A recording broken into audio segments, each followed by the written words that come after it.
The date, January 1960. The place, Las Vegas. The players, Frank, Dino, Sammy, Joey, and Peter. These 5 guys blew into town to make a movie called Ocean's 11, but filming took a backseat to their real mission. Throw a 3-week party at the Sands with all the women, whiskey, and wild behavior they could get away with. How can you beat those guys? And they were Vegas. They were real Vegas. It just seemed like they just came out on the stage every night and had a lot of fun. When the sun went down, so did all the inhibitions. Frank Sinatra, Dean Martin, Sammy Davis Jr., Joey Bishop, and Peter Lawford were affectionately known as the Rat Pack, and Vegas loved them. Once they took the stage, their act was a combination of music and boozy humor, and audiences couldn't get enough.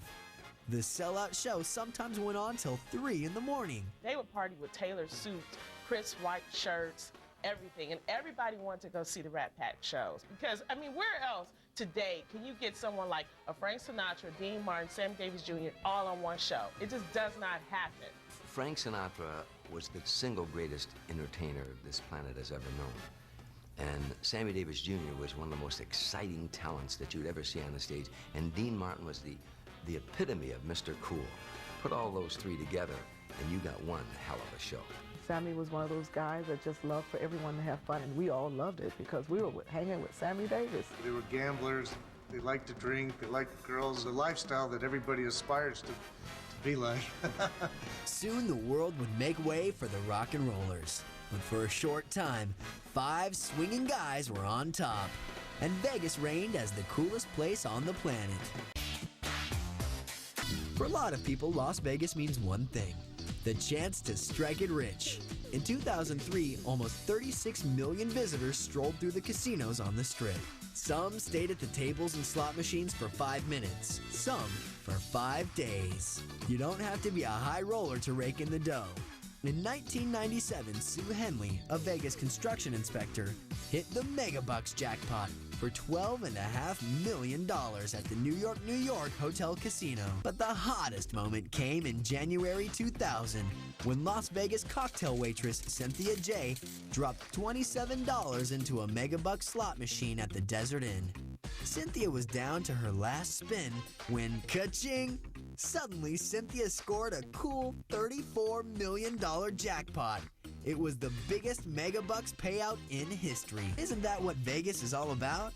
Stories like these undoubtedly keep the dream alive. In the late 1960s, the career of Elvis Presley was at a low point. The king of rock and roll was making mediocre movies.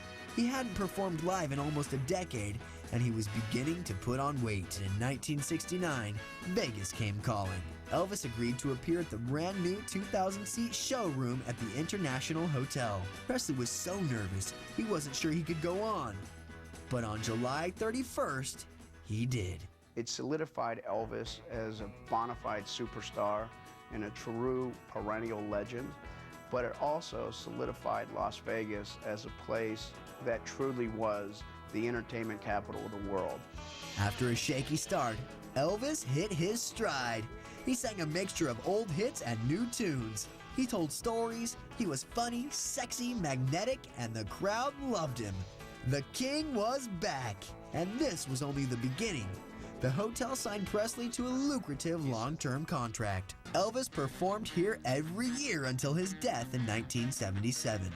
For a time, Elvis Presley was Las Vegas. The two became permanently, forever intertwined.